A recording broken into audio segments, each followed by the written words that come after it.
Oi, tudo bem? Hoje eu vou continuar falando sobre a camada de aplicação, mais especificamente o protocolo HTTP. A gente já viu em aulas passadas que o protocolo de aplicação é o protocolo do topo da pilha de protocolos TCP/IP. Ele fica assim, é a camada de número 4.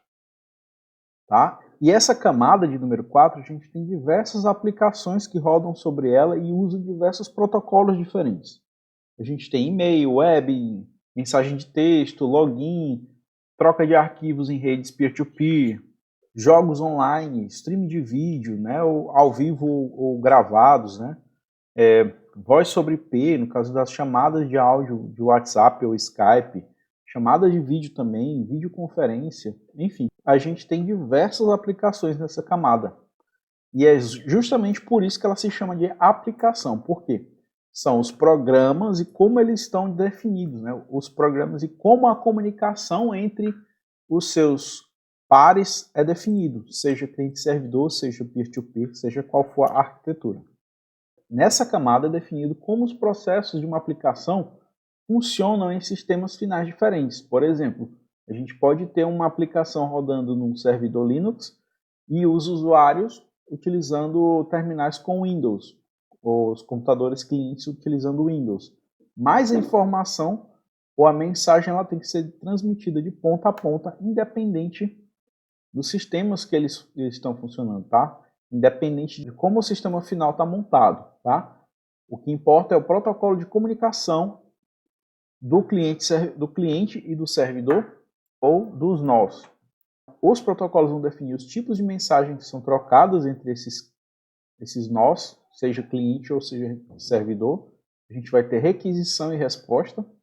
Vai estar definido também a sintaxe das mensagens, né? Como essas mensagens são montadas e como elas vão ser transmitidas, como elas vão ser trocadas. A gente vai ter também lá o significado de cada uma das informações dividida em campos e vai estar definido também no protocolo a regra para determinar quando e como um processo envia as mensagens e responde as mensagens, né? O começo de uma transmissão e o final de uma transmissão. E alguns desses protocolos, eles estão definidos lá pelas RFCs, tá? Os Request for Comments são documentos que são controlados por instituições oficiais, aí, eles têm a definição de como um determinado protocolo da camada de aplicação deve funcionar. Por exemplo, aqui, o HTTP, que é o Hypertext Transfer Protocol, ele é definido nas RFCs 2616, 7230 e 7237. Tá? Então, esses três documentos aí tem toda a definição de como o protocolo HTTP deve funcionar, tanto no lado cliente quanto no lado servidor. Outros protocolos não têm uma definição pública, né? Não tem uma definição pública ou padronizada, mas são proprietários, né? Por exemplo, a gente tem a aplicação Skype, e essa aplicação ela tem um protocolo na camada de aplicação que é proprietário, ou seja, só existe para o Skype. Ela não é divulgada, não é difundida, não é trocada com nenhuma outra. Outros protocolos não têm uma definição pública, né? Não tem uma definição pública ou padronizada, mas são proprietários, né? Por exemplo, a gente tem a aplicação Skype, e essa aplicação ela tem um protocolo na camada de aplicação que é proprietário, ou seja, só existe para o Skype. Ela não é divulgada, não é difundida, não é trocada com nenhuma outra aplicação ou marca. Tá? Então o Skype tem o seu próprio protocolo na aplicação. Entendam que uma aplicação de rede é diferente do protocolo. Tá? Como assim? A aplicação, por exemplo, para usar HTTP, a gente tem diversas aplicações. A gente vai ter o Google Chrome, a gente vai ter o Mozilla Firefox, a gente vai ter o Microsoft Edge, a gente vai ter o Opera. Então, a gente tem diversos navegadores de internet e todos eles são compatíveis com HTTP, tá? Então, a aplicação é uma coisa, o protocolo é outra coisa. Aplicação compatível com o protocolo, tá? Então, quando digamos que você queira programar o seu próprio navegador web, então você vai ter que seguir alguns protocolos. Por exemplo, o HTTP é padrão da web. Então, se você quer criar um navegador, você vai ter que seguir esse protocolo. Outro exemplo de que aplicações e protocolos são diferentes é o BitTorrent, né? Que é um protocolo de rede da camada de aplicação que serve para conectar diferentes clientes, tá? No caso, é uma rede peer-to-peer que você forma utilizando o BitTorrent para transferência de arquivos, certo? E esse protocolo ele é público, ele é aberto, então existem diversos clientes BitTorrent para a gente utilizar. Eu posso citar aí vários, né? Que é o MicroTorrent, LibTorrent, Transmission, MediaGet, QBitTorrent, BitComet, Vuse, FrostWire. Então são muitas aplicações que utilizam o protocolo BitTorrent. Inclusive o BitTorrent, que também tem um aplicativo. E hoje eu vou falar mais especificamente do protocolo HTTP, Hypertext Transfer Protocol, tá? Que é o protocolo de transferência de hipertexto. Um protocolo de comunicação utilizado com a aplicação web, tá? Com o World Wide Web. Então ele roda sobre essa tecnologia, tá? E entendam que www é diferente de internet. Internet é a conexão entre as redes, interredes, tá? Internet. Então a gente tem várias redes ligadas uma na outra, formando uma única rede.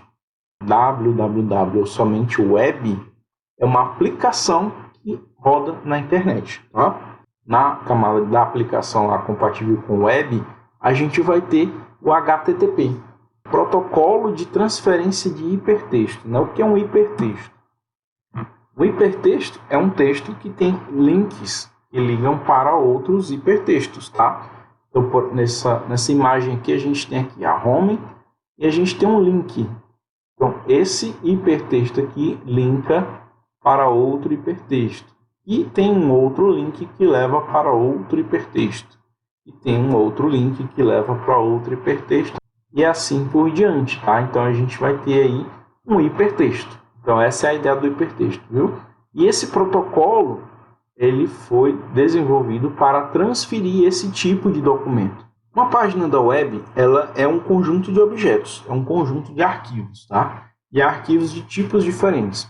Então, a gente vai ter o principal, que é o HTML, o texto que tem lá o conteúdo da página web e a definição de como esse conteúdo vai ser organizado. Então, é uma linguagem de marcação.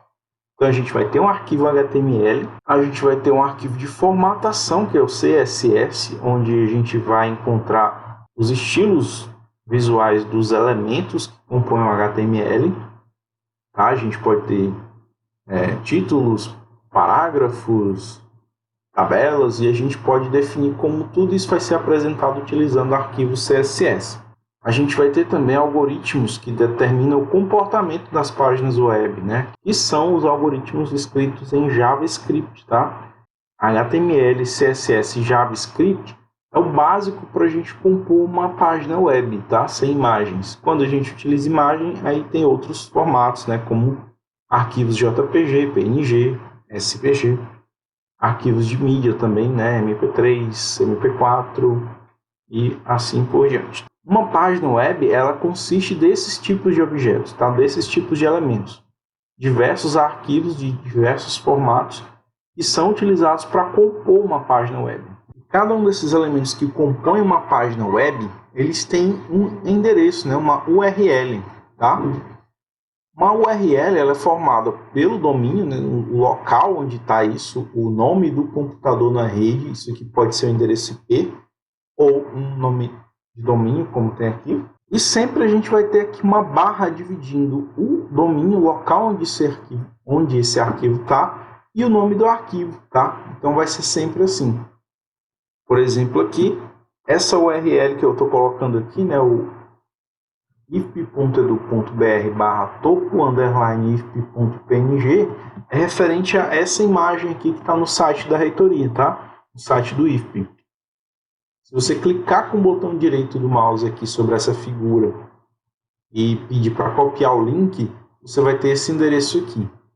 Uma comunicação utilizando o HTTP, ele se dá em duas etapas, tá bom? A gente vai ter a requisição da página, né? O cliente requisita a página para o servidor e o servidor vai transferir essas páginas aos clientes, tá bom? Então, o que acontece? Supondo aqui que esse computadorzinho está executando aqui o Internet Explorer e a pessoa digita lá o endereço, então vai acontecer uma requisição HTTP. Então essa requisição vai chegar no servidor, esse servidor vai atender ou não essa requisição com uma resposta, tá? Ele vai voltar a resposta aqui, dizendo se a página existir, ele vai mandar os arquivos relativos àquela página.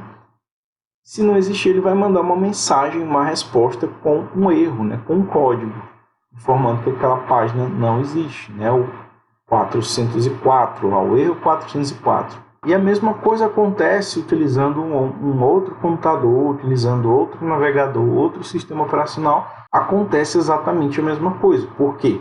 O protocolo aqui funciona lá na aplicação, independente do que tem abaixo da aplicação. A aplicação ela roda em cima de uma plataforma, que a gente chama o sistema operacional. Então, não importa qual é o sistema operacional, não importa qual tipo de conexão de rede, a camada de aplicação ela está lá isolada, funcionando. Quando o usuário clica num link ou abre uma URL no navegador, ele vai enviar uma requisição para o computador, para um servidor. E esse servidor vai devolver, tá? E o tempo que isso demora para acontecer é o round trip time, tá? É o tempo de ir e voltar. Viu? Então, ó, requisita, o servidor responde, o computador requisita novamente um arquivo, por exemplo, e acontece então uma conexão persistente até que a transferência desse arquivo termine. Então, quando isso acaba, a conexão é interrompida, tá? Então, como vocês viram aqui, a gente teve uma requisição de um cliente para um servidor, o servidor respondeu. Outra requisição aqui do cliente, agora requisitando um arquivo, chegou a requisição do servidor, o servidor envia o arquivo. E esse arquivo, né, vai levar mais tempo do que a requisição simples. Então, no caso aqui, a gente tem uma conexão não persistente e aqui a gente tem uma conexão persistente, tá? Por quê? Porque ela vai persistir por algum tempo, enquanto o arquivo é transferido, tá? Então, a gente tem aqui o tempo que esse arquivo demora para fluir pela rede, né, até chegar no cliente, até chegar no destino. Então, dessa forma, a gente entende conexões persistentes e não persistentes. Tá? Então, a mensagem de requisição que um cliente envia para um servidor, ela é organizada dessa maneira, tá? A gente vai ter a linha de requisição e aqui mais embaixo as linhas de cabeçalho, tá? Na requisição, na linha de requisição, a gente vai ter o método de requisição, a gente vai ter aqui a URL que a gente está requisitando e o protocolo ou versão do protocolo HTTP que está sendo utilizado para essa transferência, tá? E mais embaixo ali nas linhas de cabeçalho meio que essas informações se repetem, né? Acaba ficando um pouco redundante. A gente tem um host, onde está o arquivo que a gente está requisitando. www.sunschool.edu. O tipo de conexão é uma conexão fechada, ou seja, vai acontecer uma conexão por algum tempo. E o cliente, né, o navegador que está sendo utilizado para fazer essa requisição é o Mozilla Firefox, o Mozilla 5.0. E a linguagem que ele requisita é que esses arquivos, né, que ele está requisitando, que voltem e sejam em francês, no caso FR. A mensagem de requisição ela é composta dessa forma, tá? Exatamente o que a gente viu ali no slide anterior. A gente vai ter qual método a gente vai utilizar para fazer a requisição. Aí a gente tem alguns caracteres especiais, tá? O SP, por exemplo, é um espaço. O CR é o Carry Edge Return. E o LF é o Line Feed, tá? Então, esses caracteres são como, por exemplo, aí o SP espaço, né? Um espaço no teclado, no barra de espaço. O CR é como se fosse ir para o começo da linha.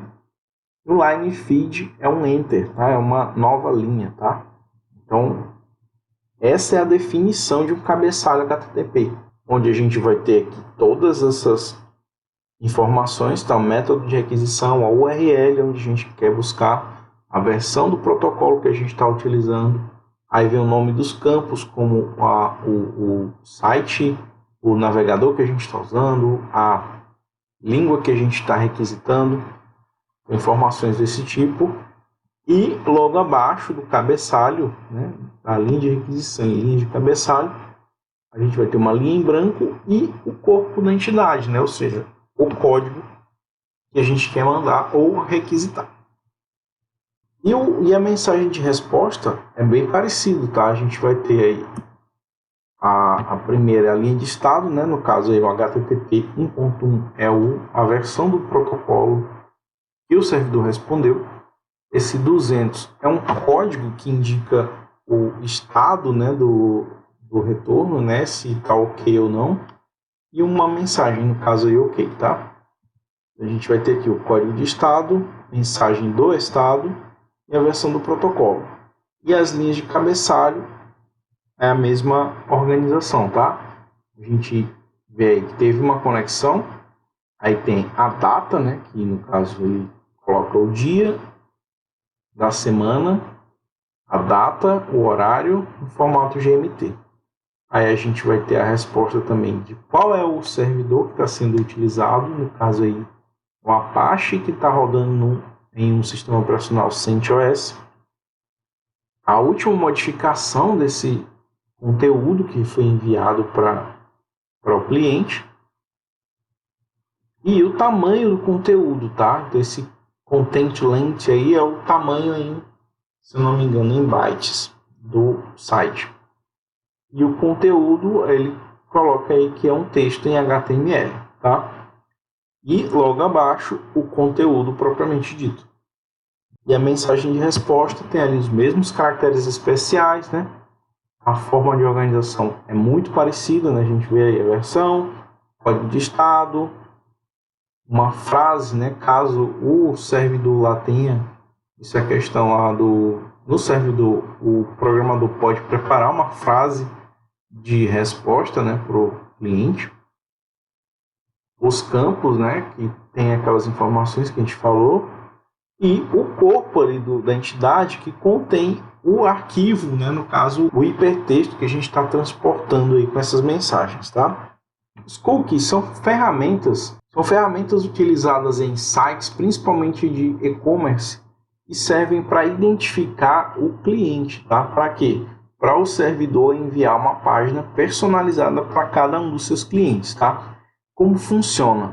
O hospedeiro aqui, o host, o cliente, vai solicitar o site vai responder, né, normalmente, e junto da resposta ele vai pedir aqui o set cookie, tá? Ele vai informar um número para ser gravado localmente aqui na máquina do cliente. O cliente vai ter que aceitar, né, ou não, né? Hoje em dia a gente vê muito lá os sites pedindo permissão para guardar um cookie no seu navegador. Então esse cookie é guardado, armazenado localmente. E quando o cliente aceita o uso desse cookie, né, então esse cookie é enviado a identificação lá, junto da próxima requisição, com a informação do número do cookie que foi aceito.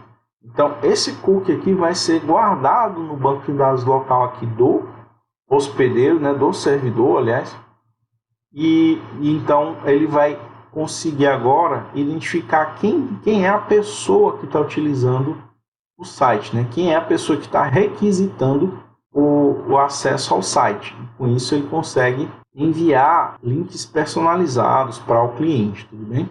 Aqui, né, quando ele envia o set cookie aqui, ele já guarda um número para identificar aquele usuário. Quando o usuário aceita, ele confirma lá, né, no banco de dados o acesso, então ele vai começar a guardar informações a respeito do cliente aqui, do usuário. E tempos depois, né, quando o usuário voltar a entrar naquele site, então a requisição do site, novo acesso do site, já vai com o cookie, né? Ele já envia aqui a identificação. Então, o servidor vai devolver aqui uma resposta HTTP com um site personalizado para o cliente, tá bom? Por hoje é isso, seguem as referências, até a próxima.